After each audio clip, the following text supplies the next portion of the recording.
গত 2 মাসে আপনারা ছুটি দিছি, আর আজকে আপনি ছুটি বুঝছেন। তাই আপনাদের এলাকা একটু দেখাবেন না? এলাকা সব ঘুরবো, কিন্তু বৃষ্টি একটু একটু দ্রুত যায়, পোশাক চেঞ্জ করতে হবে। আচ্ছা তাহলে চলেন সাহায্য খুঁজে আসি গে। তাড়াতাড়ি চলেন।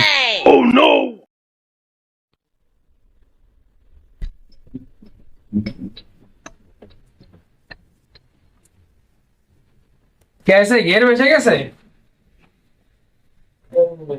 এই বড় হুজুর মাদ্রাসা আইসা, আমি তাহলে ওনার বইলে আসতেছি। ভাই আপনি তো ঘুরতে আসেন আমাদের গ্রামে, তা আপনি আগে যাবেন কোন কোন জায়গা? আছে কি কি সেদিন তো কত হবে? ও ভাই সার কারখানা আছে, ওদিকে আপনার কয়ের বাটলা আছে, এদিকে পাওয়া আপনি সাঁতার কাটতে পারবেন, সবকিছু পাওয়া যাবে। আপনি যাবেন করে তাই না পাবেন। ভাই, আমার রাস্তাঘাটে বাউলটা পানি টানি ভয় করে বুঝছেন।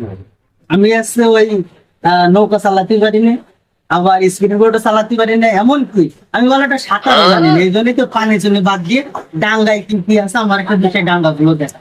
ওরে ভাই আপনি কি ঈদে পান গ্রামে আছেন, আপনি সব বলতিলেন, এবার বলেন। আমার ঘের বেসে যাচ্ছে, ছুটি লাগবে ওদের।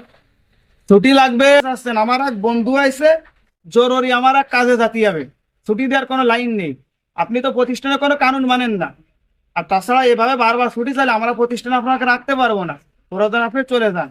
আর হাফেজ সাহেব যারা হয় ওরাই একটু আলে খাটোই হয়। এই যে আপনি দাঁড়াইছেন আমার সামনে, আমি কি মরা মানুষ?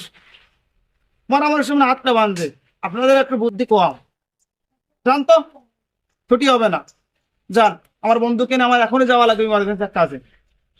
যান, আপনি যান।